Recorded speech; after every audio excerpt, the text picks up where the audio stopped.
This is the Renaissance Hotel, where I actually worked as a waiter in my younger days, or a bit of moonlighting. It used to be known as the Penta Hotel, and we took it over last October. I came to London in '72 at the age of 13 and a half, and I didn't know the alphabet. I didn't even know a word of English, so it was very tough. I struggled through my O-levels in those days, and I guess I couldn't go any further because of lack of English, and didn't know what to do with my life.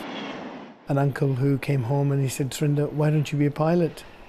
And I said, "How can I be a pilot with my, obviously just O-levels?" And he took me for a lesson at Elstree.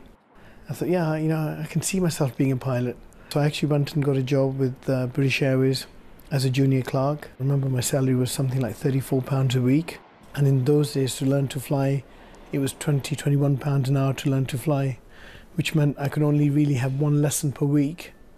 So after a couple of months at British Airways, I then went and got a job as a wine waiter at one of the airport hotels. In '82, I joined financial services, a company called Abbey Life, as a financial advisor. I'd now switched on to shift work, so I would actually do an early shift between 6:30 and 2:30 in BA.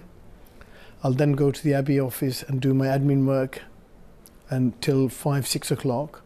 After which time I'll literally go home for 15 minutes or 10 minutes, quick dinner, and I'm out of the door, seeing clients in the evenings.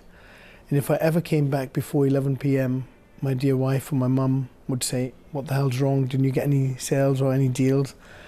I also started dabbling in property. I'd buy a house, a small shop, I'll do it up or rent it or sell it. In the early 90s, I was driving home and I saw on Bath Road, the A4 near Heathrow, these 4 derelict houses. They were right smack bang opposite the British Airways Crew Centre. So I then wrote to British Airways and I said, "I happen to own this bit of land opposite your crew centre. I've got an idea that we can actually build you a crew hotel." Well, that was my first hotel back in '99. We now have 15 hotels. I'm blessed. The hotel we're sitting in, the Sofitel, is our flagship. I started again dreaming about this long before they even started building Terminal 5. Our turnover is over 100 million, well over 100 million, and we employ nearly 2,000 people. From my own personal experience, my own personal views, I think the immigrants have done a tremendous amount of work and effort, and what they've done to the economy in the UK. I mean, certainly over the past decade, I mean, there are so many, if we didn't have the East Europeans, if we didn't have the Asians, if we didn't have the Chinese, all different backgrounds, I don't think the country would be where it is now. My parents came in '65, and they worked in factories and worked really hard.